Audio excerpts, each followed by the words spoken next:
Hey everybody, I just thought I'd make this quick video about a particular marine engine, especially this Oddball one. If you happen to have one, you'll know how hard it is to get parts for this thing. What you're looking at here is a Murphy diesel, MWM diesel engine made in 1978. It is a 225-6 and it's about 83 horsepower. It runs pretty good and it's pretty good for its age. Don't know when it's been serviced last apart from some of the work I've done to it. So going through the engine, this is the engine from the front. So on the bottom right, I have a 130 amp alternator for the house battery charging, and as you can see above that is the raw water pump. On the left here is my genset. That's a 230 volt AC generator.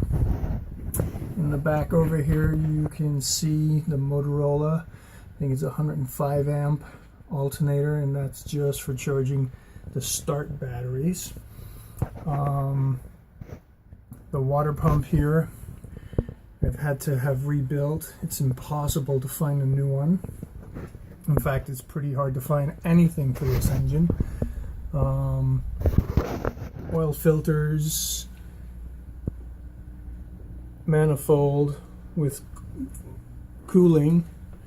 Here is down under here the heat exchanger for the engine cooling, raw water cooling. The filter system, it has a double bank of filters from each of the fuel tanks, and here is the crossover valve, and that's a real pain. I'm finding I can only run it in one position, and that's pulling from the starboard side.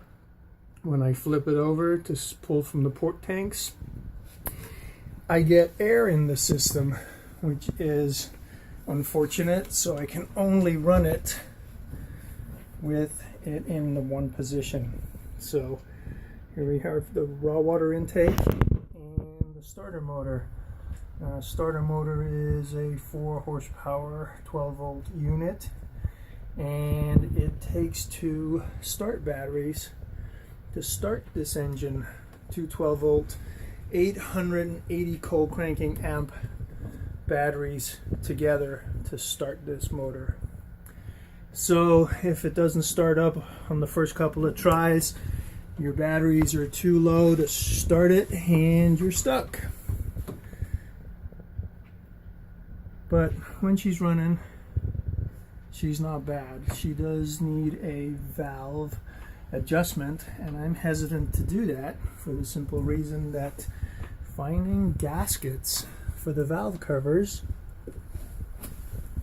is pretty tough. And I guess I could make them from gasket paper, but you know, they don't last as long as the genuine article, I find. Or I could put silicone putty on it, so that would help. But when she starts up, she's pretty good.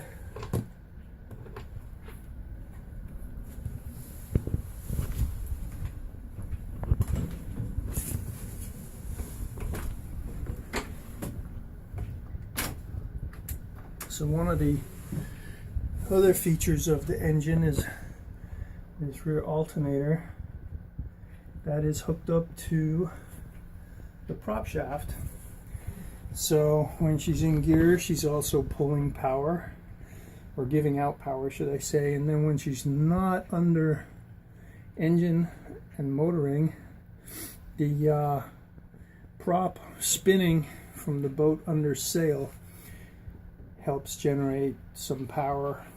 I think like 3.5, 4 amps. So it's not bad. So here's another thing that goes out on these and is really impossible to find. Lucky I had a spare one. Is the thermostat. So externally mounted thermostat. It's super hard to find. But let's fire her up and see how she's running today.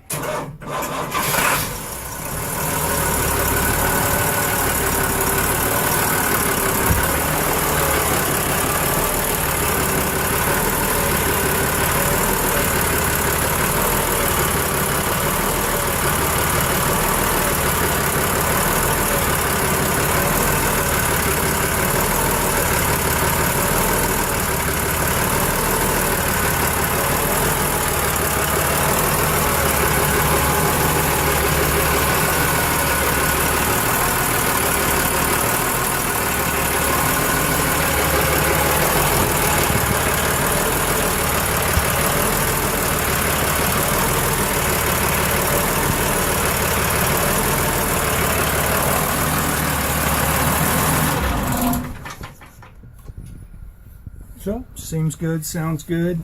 I did have to replace the belts here on the front the other day. They both shredded, and I have the belt off the genset just because the bearings in there are bad, and I'm waiting on replacement bearings and brushes. And I'm shortly going to do the same for the rear alternator because the bearings there are squeaky.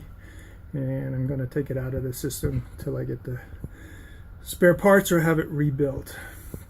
Anyway, hope you enjoyed this short video, and if you have one of these engines, they are pretty damn good, sturdy, but like I say, pretty impossible to get parts for, so look after one and be sure